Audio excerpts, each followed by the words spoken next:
वो लोगों से कबाड़ खरीदता और उसे बेचता था। उससे उसकी बहुत कमाई तो नहीं हो पाती थी, लेकिन उसके और उसके परिवार का गुजारा हो जाता था। उसके परिवार में वो और उसकी बूढ़ी माँ सुशीला रहते थे। धनंजय भगवान श्री राम का परम भक्त था। वो रोज सुबह उठकर भगवान श्री राम की पूजा करता। उसके अंदर बहुत उत्साह था। वो इस बात से बहुत खुश था कि अयोध्या में भगवान श्री राम के मंदिर की प्राण प्रतिष्ठा की जा रही है। धनंजय उस दिन वहां जाकर भगवान श्री राम के दर्शन करना चाहता था। उसने अपने दोस्तों से इस बारे में बात भी कर ली थी। वो रोज अपनी दुकान खोलकर सबसे पहले भगवान श्री राम की पूजा करता। उस दिन भी वो भगवान श्री राम की पूजा कर रहा था। तभी उसके दोस्त मुकेश और सुरेश वहाँ आते हैं। अरे धनंजय, तूने सुना? अयोध्या में भगवान श्री राम के मंदिर की प्राण प्रतिष्ठा की जा रही है। हाँ मुकेश, और मैंने तय किया है कि हम तीनों दोस्त अयोध्या जाएंगे और उस दिन भगवान श्री राम के दर्शन करेंगे। हाँ, हम तीनों वहाँ चलेंगे। मंदिर की प्राण प्रतिष्ठा में बस कुछ ही दिन बाकी रह गए। तू चलने की तैयारी कर ले। हाँ दोस्त, मैं तो तैयार हूँ। भगवान श्री राम के दर्शन करने में मैं तनिक भी देरी नहीं करूँगा। भगवान श्री राम के नाम मात्र में इतनी शक्ति है कि मैं जब भी किसी मुश्किल में होता हूँ ना, भगवान राम का नाम लेने से मेरी मुश्किल दूर हो जाती है। तीनों दोस्त आपस में तय कर लेते हैं कि वे भगवान राम मंदिर के प्राण प्रतिष्ठा समारोह में अयोध्या जाएंगे और भगवान राम के दर्शन करेंगे। उस दिन शाम को दुकान बंद करने के बाद धनंजय घर आता है और अपनी माँ सुशीला को सारी बात बताता है। ये तो बहुत अच्छी बात है बेटा, तू भगवान राम के दर्शन करने जरूर जा। भगवान राम तेरी सारी तकलीफें दूर करेंगे। लेकिन उस दिन सुशीला की तबीयत कुछ खराब थी। वो खांस रही थी। माँ, तुम्हारी तबीयत खराब है, चलो तुम्हें डॉक्टर के पास ले जाता हूँ। नहीं बेटा, बस जरा सी खांसी ही तो है। ठीक हो जाएगी। ठीक है, तो मैं तुम्हारे लिए खांसी की दवाई ले आता हूँ। धनंजय बाजार जाता है और सुशीला के लिए खांसी की दवाई लेकर आता है। माँ, ये दवाई खा लो, इससे तुम्हारी तबीयत ठीक हो जाएगी। सुशीला दवाई खा लेती है और दोनों माँ बेटे खाना खाकर सो जाते हैं। दूसरे दिन सुबह सुबह सुशीला की तबीयत ज्यादा बिगड़ गई थी। वो बुरी तरह से खांस रही थी और उसे सांस लेने में तकलीफ भी हो रही थी। माँ, तुम्हारी सांस फूल रही है, चलो डॉक्टर के पास चलो। धनंजय ने सुशीला को उठाने की कोशिश की तो उसने देखा कि सुशीला को तेज बुखार भी है। धनंजय सुशीला को एक रिक्शे पर बिठाकर अस्पताल ले जाता है। अस्पताल में इन्हें निमोनिया हो गया है, इन्हें जल्दी अस्पताल में भर्ती करना पड़ेगा, नहीं तो इनकी जान भी जा सकती है। लेकिन इनके इलाज में काफी खर्चा आ जाएगा। डॉक्टर साहब, आप खर्चे की चिंता मत कीजिए, मेरी माँ का जल्दी इलाज करके इन्हें ठीक कर दीजिए। मेरी माँ के अलावा कोई नहीं है। डॉक्टर सुशीला को अस्पताल में भर्ती कर लेता है। सुशीला के इलाज में काफी पैसे खर्च हो जाते हैं। यहाँ तक कि धनंजय को कर्ज भी लेना पड़ता है, लेकिन इसके बाद भी सुशीला की हालत में कोई खास सुधार नहीं आ रहा था।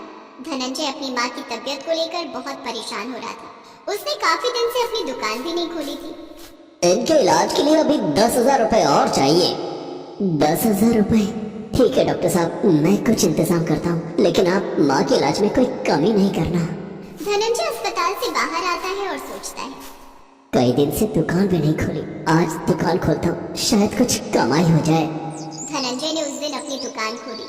हमेशा की तरह वो सबसे पहले भगवान श्री राम की पूजा करता है। जय श्री राम, जय श्री राम, जय श्री राम, जय श्री राम। हे प्रभु, मेरी मदद करो। वो पूजा कर ही रहा था कि उसके दोस्त मुकेश और सुरेश वहाँ जाते हैं।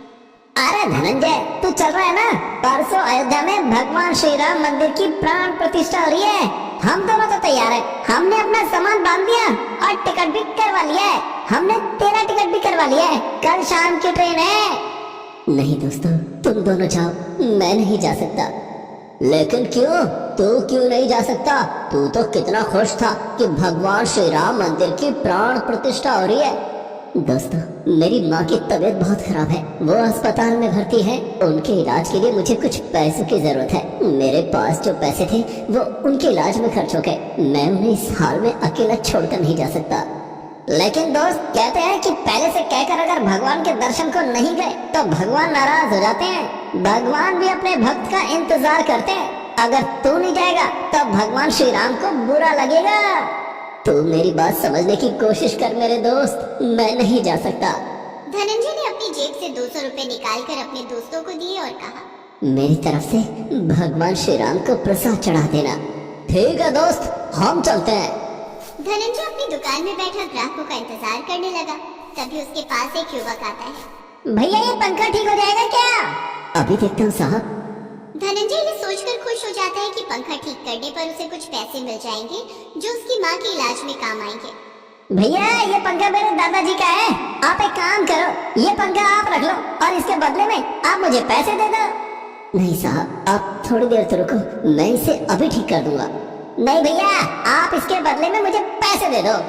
धनंजय ने देखा कि उसके पास आखिरी 200 का नोट बचा था। साहब मेरे पास तो सिर्फ 200 रुपए हैं।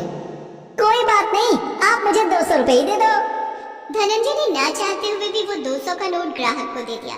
ग्राहक पैसे लेकर चला गया। उसके जाने के बाद धनंजय ने उस पंखे को खोला। उसके तो होश ही उड़ गए। पंखे के अंदर से ढेर सारे सोने के गहने निकलने लगे। धनंजय ने उन गहनों को अपने पास रख लिया और उस ग्राहक की खोज में निकल गया। पता नहीं वो कौन था, ये गहने उसके दादाजी के हैं। इन गहनों को उसे वापस करना होगा। धनंजय उस ग्राहक को काफी ढूंढता है, लेकिन ग्राहक उसकी आंखों से ओझल हो जाता है। उसे ढूंढता हुआ धनंजय एक मंदिर में पहुंच जाता है जहां भगवान श्री राम की आरती हो रही थी।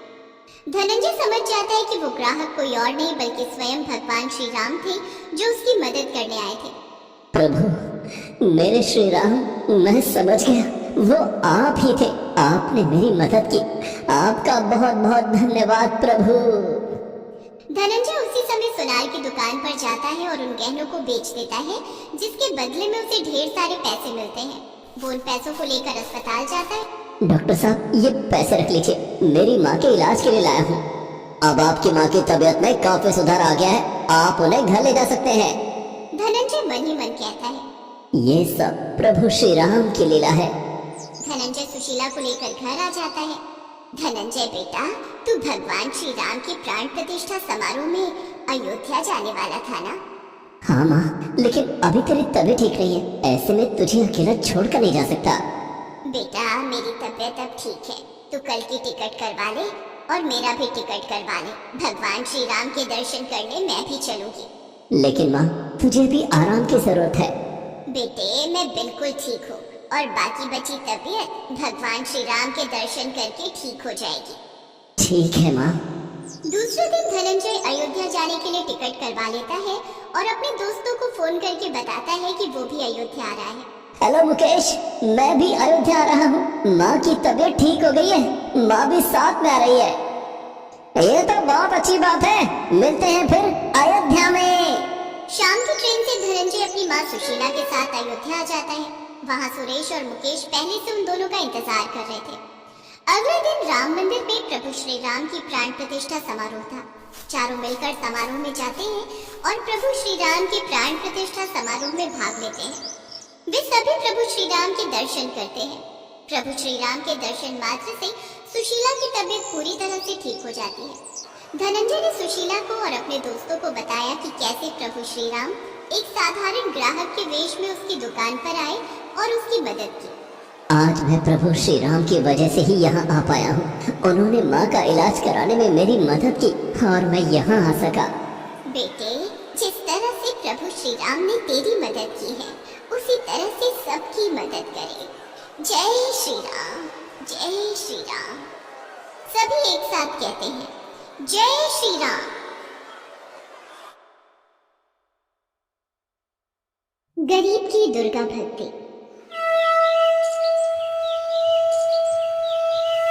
जय अम्बे गौरी मैया, जय श्यामा गौरी, तुमको निश दिन ध्यावत हरि ब्रह्मा शिव जी। ओम जय अम्बे गौरी। अरे भोला, रुक बेटा, ले ये माता रानी का प्रसाद खा के जा। ले हाथ आगे कर। ओहो माँ, पहले ही देर हो रही है, लाओ जल्दी। जल्दी का काम शैतान का होता है बेटा, आराम से चल, आराम आराम से तो बस आप ही रह सकती हो माँ जी। ये आराम से बैठ गए तो घर कैसे चलेगा। जाओ जी, जल्दी जाओ आप। माँ जी के